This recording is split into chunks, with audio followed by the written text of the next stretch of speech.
Well, it's 7 o'clock on a Wednesday, so it's time for the Progress Report Live. Welcome, folks, to the Progress Report. The more observant among you will notice that I am not Bob Backus. I'm Mike Farley. Bob is visiting family in Georgia, and we'll be back next week. You may have also noticed that today is Ash Wednesday, which might explain, no, I didn't bang my head up against a doorknob or something like that. I observed Ash Wednesday, which is the beginning of Lent. Which is a very important period in my faith. So excuse the unwashed face, but I'll be back and cleaned up next time you see me on the show. Today we have a, I hope, very informative, very entertaining, very fun show that we're going to put on. Our guest is Alderwoman at Large, June Trisciani, and we are going to basically talk current events in Manchester.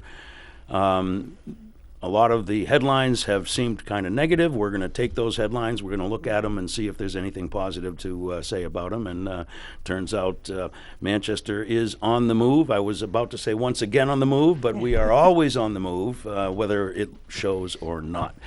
We would like folks, this is an opportunity, it's kind of like a ward meeting or something like that. It's an opportunity if you'd like to call in and speak with Alderman Trisciani. Our number is 603-640-3091, and we love to take your calls. Any questions or comments, as long as they're respectful, will be appreciated. So, June, welcome to the show. Thank you. It's always fun to hang out with you. Well, I thank you very much. I'll take the compliment and say thank you for that. I'm looking forward to a really good show and a really informative show. You've got a lot of notes in front of you, and I'm going to learn a lot today. But as we always do, Manchester is about the people that make it happen. Can you give us a very quick rundown who you are, where you come from, and how you ended up to be Alderman at Large here in Manchester, just for those who don't know. It's loaded. I am originally from Manchester, born and raised on the east side on Candia Road, and really have never thought of leaving. I had an opportunity at one point to move to California and opted to stay here. I have always... Any regrets? Not at all. I know, not one. I think that, I've seen Manchester through all of the ebbs and flows. It's very cyclical. We always come back stronger. And I think one of the things you said in the beginning that we recognize is sometimes it takes a little bit to lay the groundwork before something takes off and happens. And I think we proved that with, the build grant for the southern part of Elm Street. I think we've proved it with, the raise grant. We've proved it with the grants that the biotech and the mill yard booming again with biotech industry. Well, as you always do, you took the spotlight right off yourself and turned into a topic, and it wasn't even kind of on the topic list, but can we talk about that? Yes. That's really exciting stuff. I've seen, the artist renditions. There's nothing cooler than that, the artist renditions of these developments. I know from the time I was a kid, it's been every mayor's goal since Mayor Benoit, to develop South Elm Street, yes, to bring the downtown into South Elm Street. And there have been valiant efforts down there, and there still are some. There's some good restaurants down that end of the Elm Street, yeah. And it's growing and growing. We have that development in front of the Market Basket that's coming in, but I think what you were talking about was the more exciting stuff coming in between Elm and the river. I think they're both exciting. I mean, having a few, maybe it was a month ago, I'm losing track of time here, but we did a community meeting to talk about the Raise Grant and the South Elm Street project and the connector. It was great because we had a lot of people in the community show up. Lots of questions. There was a lot of discussion about is the bridge really designed for more pedestrian bike friendly community? Are we still catering to cars? So I know that the team more recently, and I think there was an article in Inklink last week about it, is more recently the team has been kind of looking at some of the feedback and how to configure, because when this grant was started, it was 3 years ago. When I remember the first meetings when we lost things take time. Even before that, but we lost it, and then during COVID it was resubmitted, but there really wasn't like a public meeting at that point to see what's changed. So I think it was great to give the input, and it is a good thing about Manchester is the community wants to be involved, and they want to give input, and they want to be heard. And I think the more opportunities we create to do this, we're in a much stronger position. So what does that look like? What is there a timetable? Is there funding? What is that? I mean, the pictures look great, but is that ever going to happen? I believe we have, the funding part of the grant is there. I don't know the timeline yet, to be honest with you. It's being done. It's kind of a little outside of the city. DPW is heavily involved because obviously it's a huge part of what they do. Planning is involved, but I don't know the timeline offhand. And that's going to make a big difference at that gateway part of Granite Street. Yeah. And make it easier to get over to the ballpark. It's really going to tie things in, and who knows? I know Bob's not here, but I'm going to say it. Maybe even a train coming into that area. Wouldn't that be crazy? It really would. It really would. I had a discussion with a guy today, and he was against it. No one will ever ride it, but I really think people will be riding it. I think it's people younger than me who definitely will be looking for that kind of transportation. I think absolutely. I mean, I had friends that went down to Boston last week and, ended up taking the bus. And, if we had the train, they would have been on the train in a heartbeat. Mm-hmm. And I think a lot of people say, it'll still take people out of the area. And it's like, okay, we have a large number of people that work in Boston and Northern Mass today. All we're doing is giving them a better quality of life to stay in this area because we're giving them alternatives to commute to work. And there will be a draw yes. north as well. Especially, so now let's get into the whole biotech and, Army and all of that. I like where we're going, yes. We're becoming What's this the update hub. there? I mean, the last time we really talked about it here on the show was when the original, what was it, some $2-something million grant, and it was going to get started. That's a couple years ago now. There's been more money put into it. Dean Kamen's doing his thing.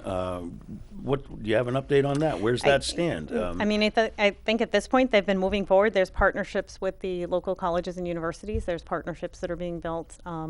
Also part of Manchester. And we've noticed both schools, Southern New Hampshire and UNH, it's like they're having a little competition as to who can get the most flash out of their milliard campuses. Yeah, I know. And you know what? I'm okay with that. Yeah, it they're really bringing is. students, they're bringing young people, and having these jobs available are going to help us keep young people in Manchester and bring young people to Manchester, and it's going to ultimately affect just quality of life across the board. But those partnerships alone, and even think of our, when I ran for Senate, the one thing is, the number of members of our surrounding community that wouldn't have to commute to Boston. They Exactly. could find these jobs in Manchester. Exactly. And so people living in North Andover, Mass. could be commuting up in here too. Right. And there's some advantages. Yeah, and I know a gentleman that was one of the first team members to come on board at Army and moved up here. And when we were talking a few months ago, it was great when he said, you know what, the whole reason I moved up here and the whole thing we planned is now starting to come to reality. Well, what does that mean? Now, what do they have facilities? Are they building laboratories? We're growing tissue. We're okay. So next it's gen. beyond that. Now, It's beyond I know now. at UNH, we talked to some people at UNH. I think last year or maybe the year before, where they said that they kind of reconfigured what they were going to do with that building, and they put in several layers of laboratories. Is that the partnership that you're talking about? That's where this action is happening? I think that's part of it, but we're actually, they're in the mill yard is growing human tissue and looking at organs. I mean, there's just everything we're looking at is stuff that we hadn't even thought of as kids. It wasn't anything we ever imagined, and now we're kind of becoming the hub for that. Well, there's going to be two, right? But we are the East Coast hub, and We are. there's another one I forget. I remember, But does it we knew really but- matter? Nope, because ours is the one that's going to be superlative. Well, that's really fantastic. I kind of it's so quiet. I had almost forgotten about that, and I do want to kind of take a little side detour. That new little hotel that they built down in the mill yard. True. That they're doing well. I'm very pleased to say that I had a tiny part in that. We were on because the Heritage it Commission was- together it had to when go that through was the Heritage starting. Commission. Yep. I remember that. And on New Year's Eve, so my husband and I, we were going to come downtown for dinner on New Year's Eve. We did the farewell night at Campo, and we both decided that just for the heck of it, let's just stay downtown. And that's one of the hotels that I've been dying to try. So we actually spent a night there, and it was amazing. It's a nice little thing. They've got the Common Man restaurant down in the basement with the head-in parking. There's plenty of parking there. It's very convenient. beautiful. It really is. It's I kind of set my shoulders back a know. little bit when I was sitting there having dinner, to be honest with you. I think we did okay in it's our a early days good-looking of little the Heritage Commission. And by the way, the first building built in the mill yard in nearly 100 years.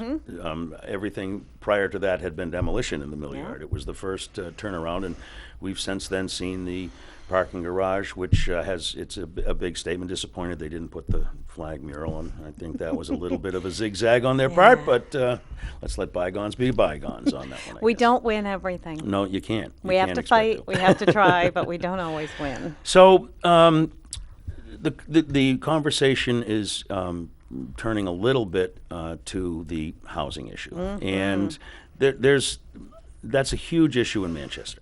Yes. There are many, many layers to it. We have the unhoused population. We have people who may be living indoors but do not have permanent housing that sometimes disappear. But their kids are in our school system. They're working alongside of us at our jobs, and they're very important that we recognize them. So there's that, the utter lack of housing. We have the housing stock issue that we're going to talk a little bit about. In general, I mean, the housing market went cuckoo for a couple of years. And that drove up prices, and in general, we have a housing stock issue, but in particular, in Manchester, we find ourselves with a lot of houses on the high end, which sounds great. It is great, but it leads to other problems, and I definitely want to talk about that a little bit as well. And then we've got development going on in the city, too. So why don't we start? We'll make our way through on the homelessness issue. Yes. It got very, very difficult at one of the coldest times of year, and this happened to be one of the coldest years of the coldest times of year. We had an encampment of people who had nowhere else to go. Now, we've had these camps for years now. I remember when I was a kid, there was pretty much one camp down by the railroad tracks. And out of sight, out of mind, not a lot of care put into that. It's a different world now. And there are different issues that we're dealing with. In those days, my understanding is it was mostly men. You didn't have the families, the kids. It didn't have the same kind of impact on the community. It's a different thing. But that was impacting businesses who also have a legitimate right to that street corner. Yes, they do. So something had to be done. There's legal issues. Correct me if I'm wrong, but I understand that you can't tell somebody that they can't be in a public place unless you are able to offer them an alternative. If I'm paraphrasing very complex law to basically one sentence. One sentence, yes. Now, I'm going to simplify it, and then I'll let you talk. But I always figured, okay, the number I heard, I think it was 240, maybe I have my number wrong, 240, 250, maybe, correct me if I'm wrong, but let's use that number, 250 unhoused people in the city of Manchester. Well, I can do math. That means you need 250 available beds under this legal thumbnail that I put out there. So why was it so difficult to figure out what the solution was, I guess? It seems simple to me. It seems like you build the bed space. Yeah, we struggle with this, but you have to kind of look at, who builds the bed space, who manages the bed space. It's not, you had mentioned Manchester, and this is truly, happening statewide. We know we've talked to other not mayors, only statewide, it's all over the country. And nationwide. It is all over the country. I'm staying this in is our a problem. bubble. And you are right. I think the pit count number I want to say was 115. And, we enacted the Emergency Operations Center. Chief Cashin has had quite the whirlwind as chief. Hit the ground running? He hit the ground running. He worked with... Can I interrupt? Yeah. What is the Emergency Action Center? You know what I mean? We all have a concept in our mind. Is it a bunker? Is it the Situation Room that we saw that photo of Hillary gasping? We need a bunker. What? I'm not trying to be flip. I'm not trying to be flip. It actually makes what sense. Exactly is it? Is everybody remote and they're all actually in their living rooms? I mean, how does that work? So the Emergency Operations Center started, or was, I guess we can say, mandated after 9/11. And it was to have kind of this central location to manage if a situation were to arise that's considered, something public health or safety. If we had a massive earthquake, the EOC would be called. It's not a bunker. It's a conference room at the fire station where they have connectivity, which is appropriate, generators. They've got everything there. But it's big enough to get all the people together, and they have communication. They have communication. Everybody goes to one place for the meeting and start kind of hashing out what needs to happen. When they say they activate it, is that kind of a technical term? They unlock it and everybody goes in there and they can't leave, or is it like, no, we're operating under these protocols now? We let them leave, but it's really we're operating under these protocols. So there's representation from I hate each to be department. so obtuse, no, but I mean, it's I funny because didn't it know. is. You know, I know. I'm still thinking it should be a bunker. We have to work on that. I'm really sorry I brought that up. That's a distraction. I don't know. It's like bunker. But it's really just getting, all the people in the room from the city that can help make a quick decision and having everybody together. They met for several days in a row. It really kind of depends on what the issue is and what's going on. During COVID, it was activated, 24/7 basically. It's just making sure that, we activated those people it's kind of clear your schedule, get to this room, let's figure this out.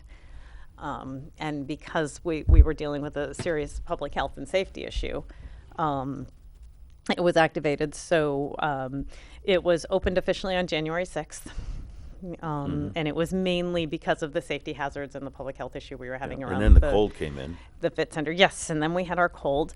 And what was amazing about it is how quickly we were able to stand something up. I know it wasn't the most popular decision, but at least starting with the Cashin Center, we averaged about 30 to 35 people per night. And my understanding is it actually did work. There was a lot of concern about what might happen, but from what, correct me, I'm going to say it. That's why I got you here. I don't want to have false impressions.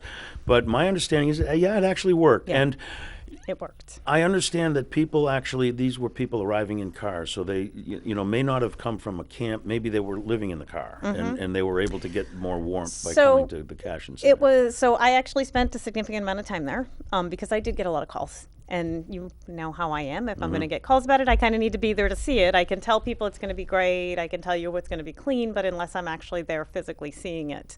So they were open from 7 p.m. to 6 a.m. I kind of did I'd check in at about 8:30 to about midnight just to see how it was going. First off, it was stellar how they set it up to protect everything at the Cashin Center. It was, we had fire department, police department was there every night. We also had Greater Manchester mental health team members there. So it was actually more than just, it was the warming center. We had cots people could lay down. But it was nice to have the support team to be able to work with them. To be available, exactly. So people were checked in. We were able to connect, we connected a gentleman who was, potentially qualified for welfare.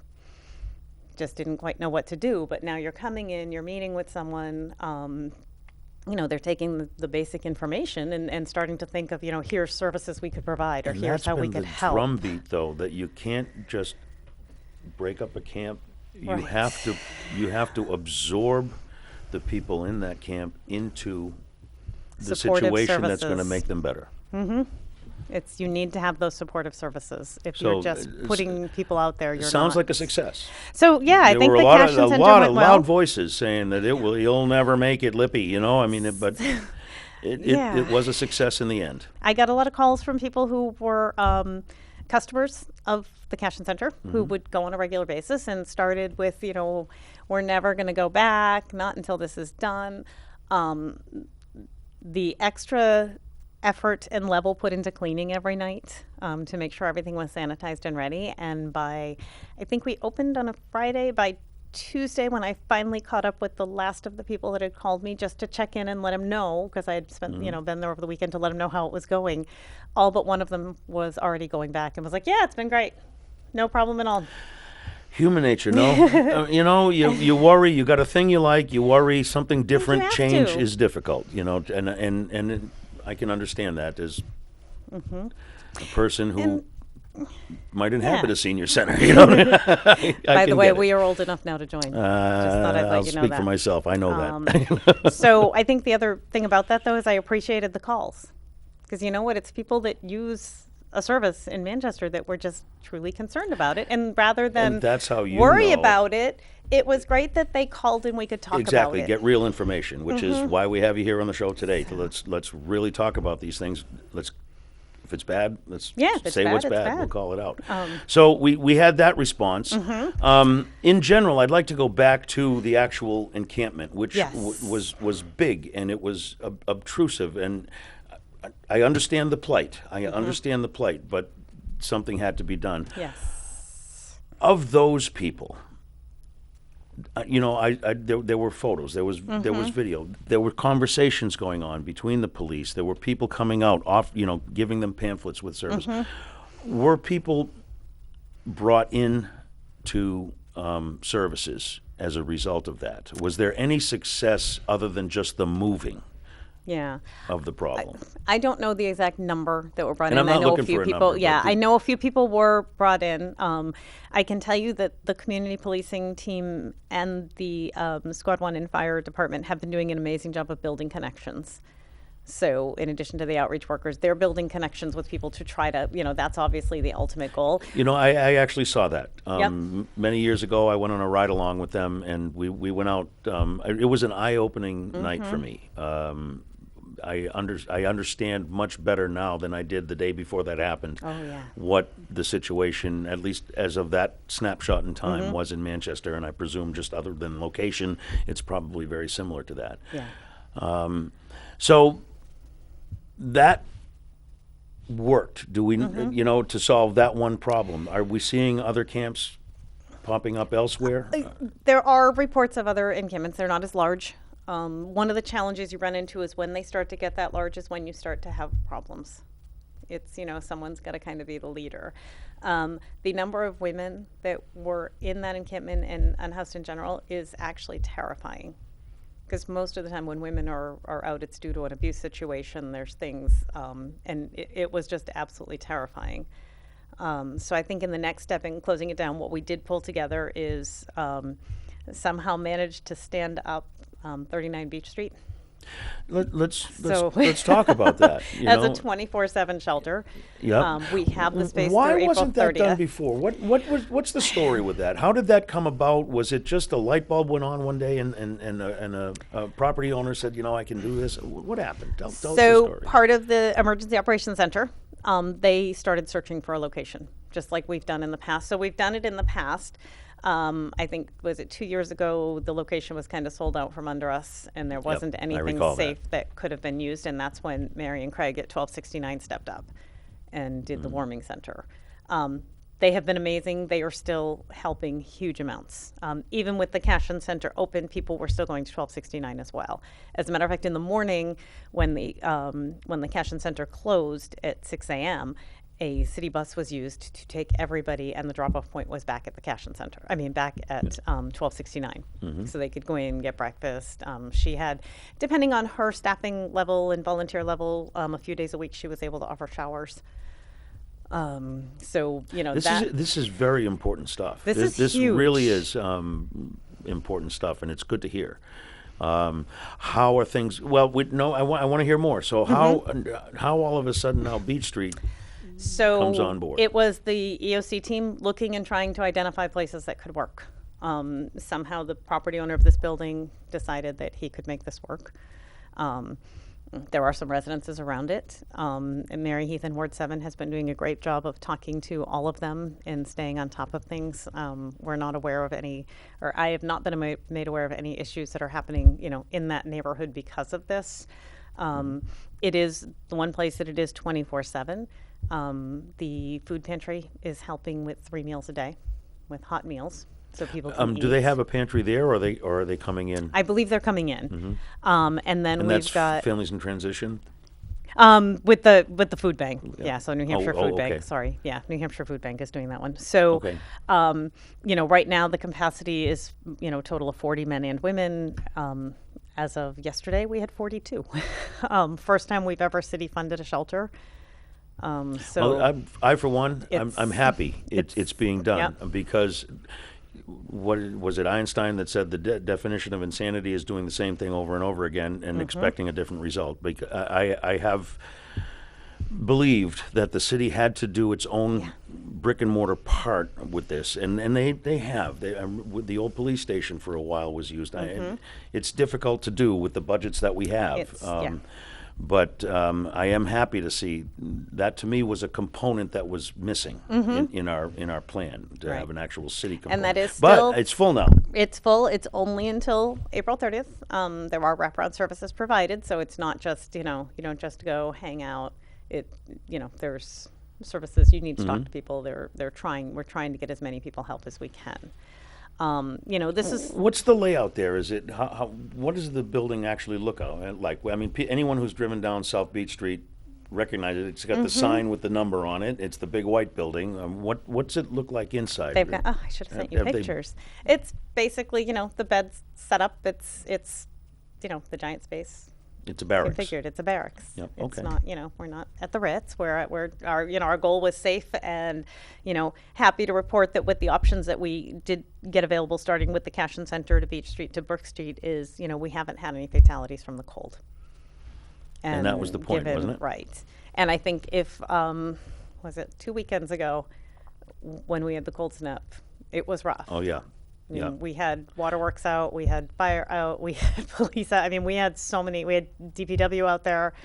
We had so many city workers out there, and you did not want to be out for any longer than you had No, to. I remember. I can remember 2 or 3 weeks back. I mean, I'm pretty good. You did good at that. I'm impressed. But so things are happening now.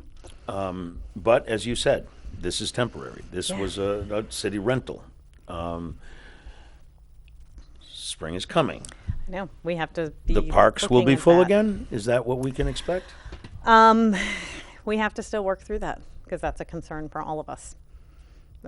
We've got, I think the other piece that is part of this is standing up Brook Street in partnership with the YWCA as a women's shelter. Tell us a little bit. What's the numbers there? So how many that beds? right now, our capacity is 16 women in that shelter. They've had 12 consistently. But you said that there's more out there. I think there are still some more women out there, but that's getting 12 in is huge. We, working with them. There's other organizations that I won't go into names because we try to keep them a little bit quiet as to where they are because of the situation some of these women are in. But, there's a few other agencies out there that we've been working with as well. But just having this location in partnership with the YWCA, we're actually able to take these women in and get them to a level where they are self-sustaining That's their again. mission. That's their business.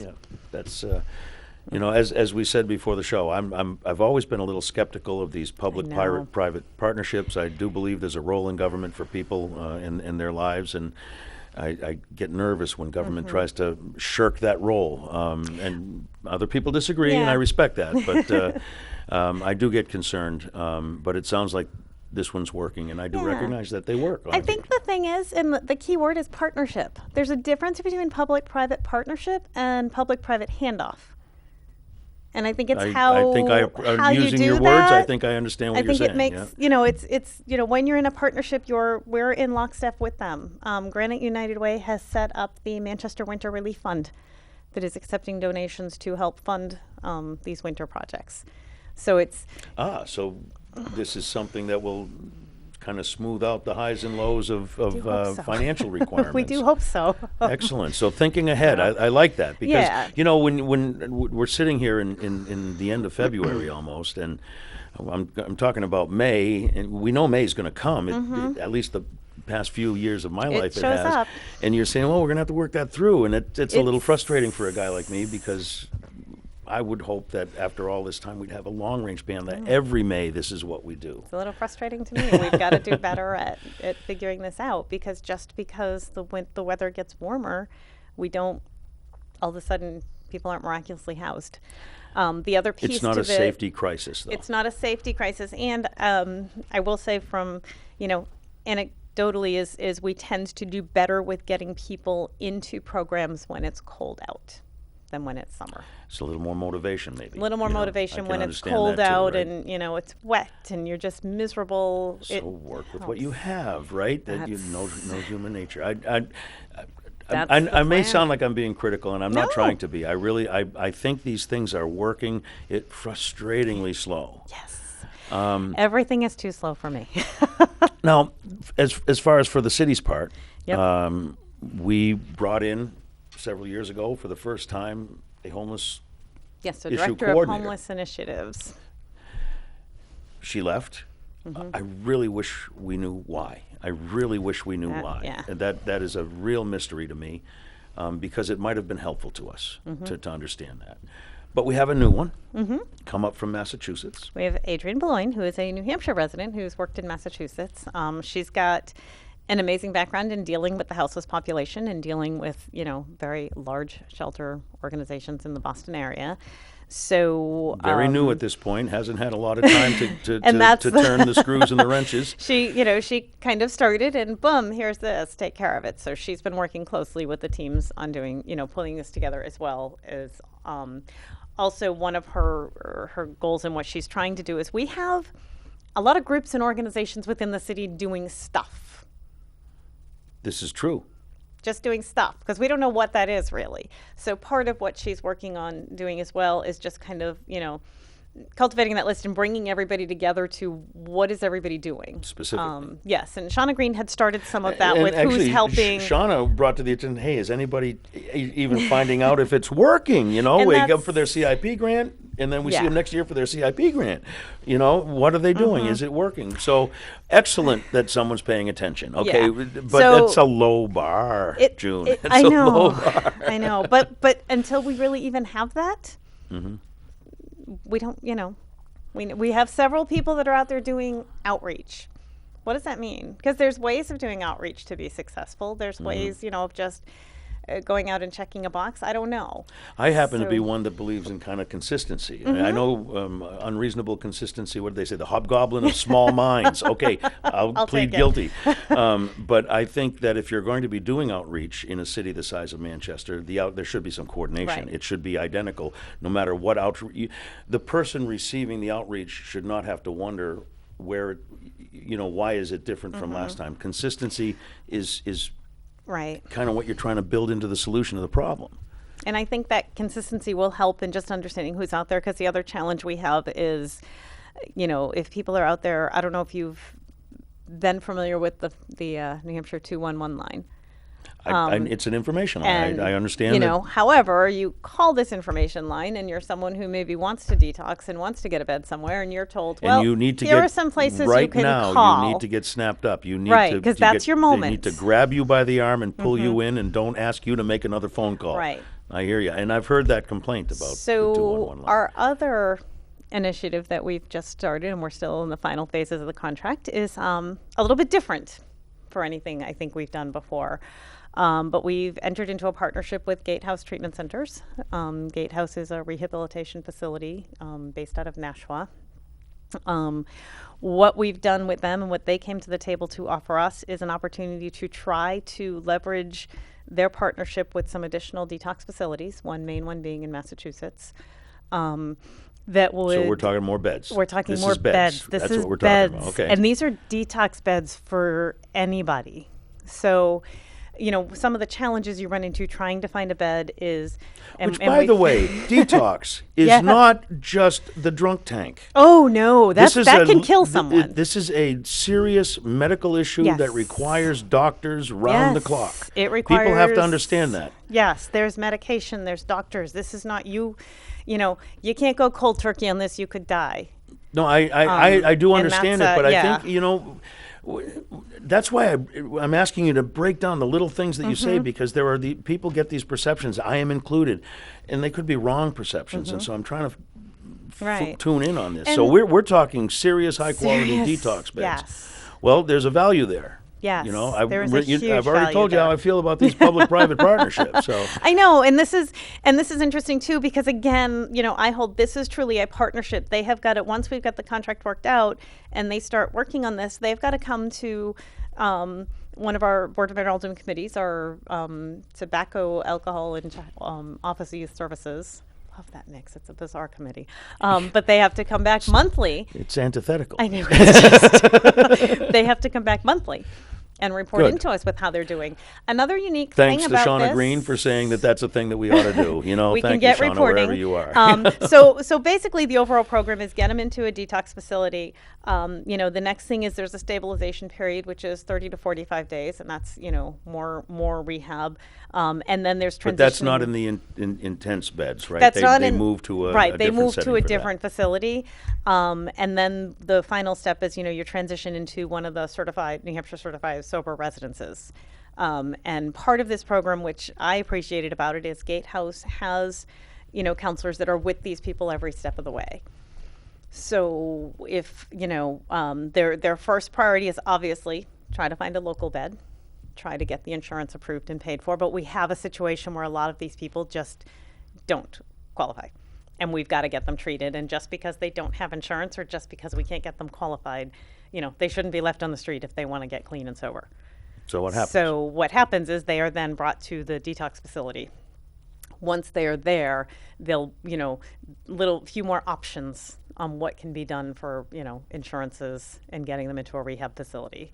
So Gatehouse will manage that. That word insurance cropping up. Oh, I know. Look at the issue we're talking about, and look at the word that's cropping up. Mm-hmm. I know. I had this image of sending our problem to Hartford. You know what I mean? Yeah, but we can't do that. We have to deal crazy. with it here. So, for people that we have to do the private pay to at least get the detox phase done, we've set aside up to $300,000. Obviously, there is an administrative component because we are sharing the cost of some of these workers. Where's that funding coming from? It is coming from a combination of. Gotta love Manchester. I know. That's how they do we it. still have some ARPA grant funding. We have some general fund. We have the money to pay for part of it. But the nice thing, the opioid settlement money is starting to come in. That can be used for anybody that is being treated for an opioid addiction. So which is one of the many detoxes that we're talking about. So we have to part understand of what that. has to come into this in the reporting is, Gatehouse also took on is you have to tell us whether are they detoxing alcohol or opioids. Because you want to use that fund for that's that the fund that is designed patient, to cover that. because then that makes other funds available for the right. other patients. And that's the tricky work, hard work. The only way we can use that money is for opioid treatment and programs. So that's earmarked. So that's budgeting at the municipal level is a whole other world. And I can't wait to get started with it again. I've often said just because something's hard doesn't mean it's not the right thing to do. No. And it's very good to hear that the muscle is being applied to this problem. I really am happy to hear that. It's despite crazy. my concerns about public-private partnerships. No, but it I sounds know. like And we're this keeping is a an eye true on this. partnership that they're this is in their wheelhouse, and this is their mission too. We can't forget that. I mean, people need to make a living. I'm a firm believer in that. But people take on different occupations and professions because of what's in their heart, and that's what these people's mission And is. I think you mentioned CIP funding earlier, and where this is a little bit different and unique is it's up to $300,000. We're not paying. This is kind of a pay-as-you-go program. So there was it's not a stroke a big check at the beginning and they take care of it. Here, This I is going to hope be a little. I You'll hope get in a the bill next every year month. you hit your goals and you do what you told us you were going to do. Thank you. So there's skin in the game from both sides of this to be successful. And I think if we can get, we're looking at up to 80 people initially. I would love to see the team far exceed the 300,000. Let's hope it works. But one thing I don't want to do is it's very, very easy to broad brush all the issues we're talking about. No. And so you made a very good point to distinguish. There are detox for opioids, there are detox for alcohol, so that you can't even broad brush that. No. But we're talking about detox, which is one of the many components that contributes to the homelessness issue. Another one is mental health. Yes. We have an awesome team in Manchester. I have learned through this show by interviewing them and having them come on, and the work that they do and these rapid response teams that they put together. Are they still going? I Yes. hope, because it was a great Yes. idea when and they they've came partnered. up with it. So Manchester Police Department Community Policing has partnered with Greater Manchester Mental Health, and they are spending time together, going out together. And when a call comes in, they are deployed and they are there. We also add to this. That saves lives too. It does. It does. When I did my ride along, I was stunned at. We had 2 welfare checks on people One of the gentlemen was, in fact, it was terrifying. He was suicidal. He was just having a really bad day. I was amazed. At the time, we didn't have all of these other partnerships No, going. this was new stuff. I was amazed at the grace that the police officer I was with showed this gentleman, and just the utmost level of respect and care until we could get him to a point where he wanted to be transported to the hospital for help. That's and a remarkable story. I am very pleased to have heard amazing. it here today. It's I really amazing. am. That's encouraging. But now you add mental health professionals in partnership, and you add our FAST team that we've got through the health department with ARPA funding that's out in each ward in the communities helping. So kind of a little bit more And those are, preventative. we talked about it a little on the show in the past, those are actual people in the community Yes. leaders who know the neighborhoods Yes. and who the neighborhoods know. Speak the language. They look like them. They are them, so that they can then, So have all that of comfort these, level. these are all fairly new within the past the year. time that you've been Yeah. an alderman, which has not been all that It's long. not been that long. It's very fast paced. So that, which is good. We need that. We is need good. fast pace. It's not like it I was. need that. You can't. I know that about you, June. I know that about you, and I have since I met you. But the thing that I guess the point I'm trying to make, the highlight I'm trying to put on this is, we see in the newspaper, we hear on the news, we hear the complaints on Facebook about the problems. There was a time when they were baffling problems, but it looks like, no, we've kind of got a clearer eye, and we're tackling them, and we have plans in place, and they may or may not work. Right. But we're going to play them out. We're going to play these hands, and they look good. They're promising. Yes, they are promising. And yeah, we just have to keep, towing the line. We have to keep doing it, and we will. We can't take our eye off the ball now. Another component of homelessness, and a component of homelessness that could increase it, is, we talked a little bit about it earlier in the show, the housing stock. Yes. In the state of New Hampshire. I heard something 2 days ago that there have been times recently where there were less than 1,000 houses on the market in the state of New Hampshire. 1.2 million people? Less than, 3 digits? 0.5% vacancy rate. So that, great if you're selling your house. If you're a young family, tough. You can't afford to live here, and particularly in Manchester. When the people that work here and the young professionals can't afford to live here, that's a problem. I can recall there was a time where I was working on zoning issues back years ago, and we would go to Bedford and Amherst and talk about their cops and librarians and teachers. But it's come to Manchester. Oh, it's Manchester. And then it never was. Manchester Right. was a place, there was housing stock to suit your need. Right. If whether you needed a small apartment, or you needed a big apartment for a family, or you needed a small house, or you wanted acreage, you could get it. You could. There are farms in Manchester. There They're big farms. Yeah. So, as I was growing up, this was not an issue. Right. But right now, economics is It's a an big issue. driver. It's a big issue. People aren't inclined to build small apartments where they can, have to work hard to squeeze a little rent out of. People aren't inclined to build small Right. 2-bedroom homes on the minimum lot size Right. that the zoning will allow in that neighborhood. Right. Although I've seen a couple coming up. There's some coming up. I But think we have to look at density. It's got to be density. We have these rules where you can't build over 3 stories. Why? Where? What are you doing? It's crazy. And there is a zoning overall happening to kind of take a look at things and figure out how that works. Right now we have, and again, I wish these could all be built and open yesterday. Yes. We have 1,400 plus, and it might even be more at this point, coming in housing. And I know people are upset because, you keep hearing market rate. To build a successful community, you really need that split of thirds. You need that market rate. You need that medium, mid-level workforce, and then you need your affordable. We right now, since 2021, have approved over 250 affordable units.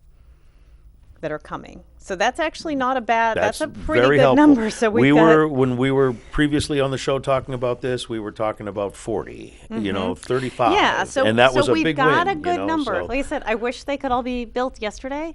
That would take a lot of pressure off. What's going to happen is with people, so the homeless issue, there's also a challenge of people that just need supportive housing and aren't ready to be housed. So these Understood. affordable units aren't going to help that group. We still need to get that supportive housing underway. This is almost a housing application of trickle-down economics, Right. unfortunately. Yeah. Oh, but I know, and people know how I feel about that too. But I can't believe you even said that. That's what we're talking. We're not Yes. talking about what we've been talking about for the past 10 Right. minutes. We are talking about another component That of the we- market. Yes. People who are in the market for homes to buy, Right. in the market to move into a larger place or that kind of thing. Yeah, so we do have, some of that will take the pressure off on the market rate. We have part that concerns me is we have, I believe the number is 81 people and or families currently being housed in hotels, that when the funding runs out with the rental assistance, which is also slated for the April timeframe, we don't have anywhere for those people to go yet. I ran into that on Christmas So- time. I was working a toy drive and came across that issue, and you know what? I knew about it, but I had never experienced it. Right. And that was a heartbreaking situation. It's- People in tough straits. Yep. And Not their fault. No, and our welfare department Not is their fault. working extra just to try to get this sorted out and try to see what we can do and again, keep we people need some safe and plans. housed. And I will, shout out to our welfare department in Manchester. They're amazing.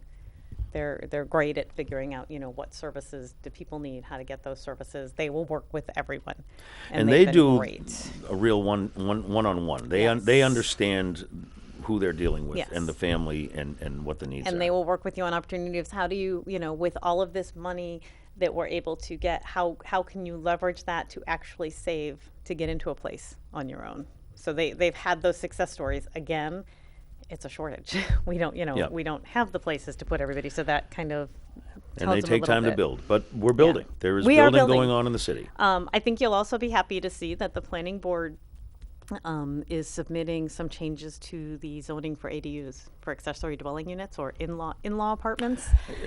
Yeah, well, I'm not as liberal as I am on other issues when it comes to those. But, Well, I think the board worked with staff at Planning and Community Development, and I think they came up with some things that are still allowing safety, but also giving a little leniency.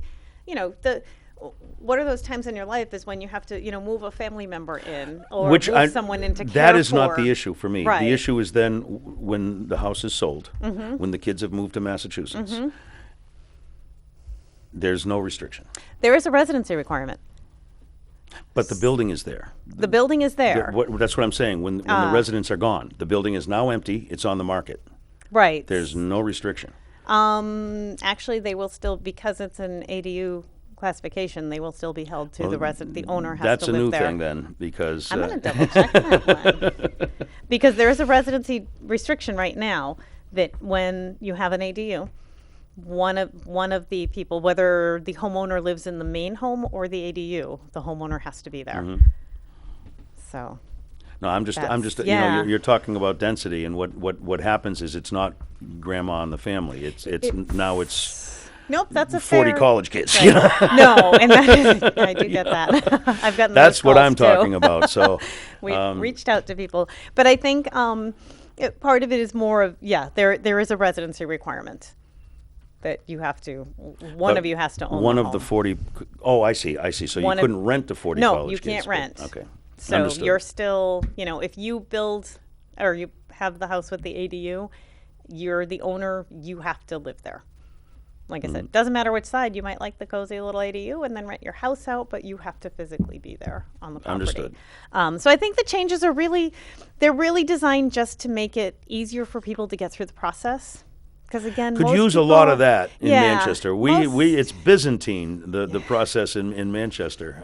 It And really is. I mean, since COVID, it's kind of crazy. But during COVID, I mean, my design business, I've worked with developers who we were building a lot of attached ADUs to begin with in different communities because people were moving family. And with COVID, that just spiked and went up.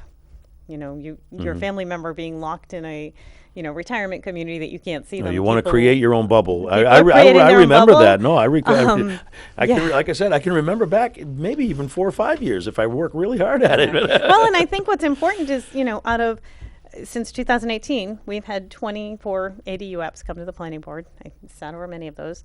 13 of those alone were in 2022. So this is something that people are definitely embracing to keep their family members close.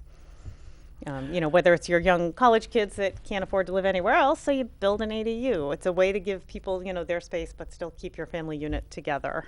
Well, I got to be honest. I did not intend to. We really dug deep into this housing issue. And Sorry, I kind of like it. No. I'm part of the discussion, and we kind of broke it down into all of the different components, and we've been able to hit on them. And it looks like we have seen small gains in all of the components. Let's see if it all can come together, and the proof will be in the pudding this summer, I guess. But there are other issues in Manchester. We're really getting close to the end of the show, but I'm going to try to squeeze in the issue of opioids in Manchester, which it's kind of part of this issue as well. So, Brendan, I'm going to ask you, I got a quick video from Channel 9 that I brought in to put up. Do you think you could run that real quick for us? There's been a drug problem in the Granite State, and it's not getting better. I would not want to be in active use these days. 2022 was one of the worst years in the last 12. 434 drug overdose deaths and 39 toxicology reports still pending. Substances that are out there now are way deadlier than what we were dabbling with then. So we went out to both the Farnham Center and Hope for New Hampshire Recovery Center to ask people who are recovering from addiction to see what they think needs to be done. Some ideas range from setting up recovery centers for both the person addicted and their families, more awareness about available recovery treatments, and medical and emotional support for those going through withdrawal. Obviously, the magic, solution would be no drugs, no fentanyl, anything, but that's just not going to happen. It's not death that scares the opioid addict.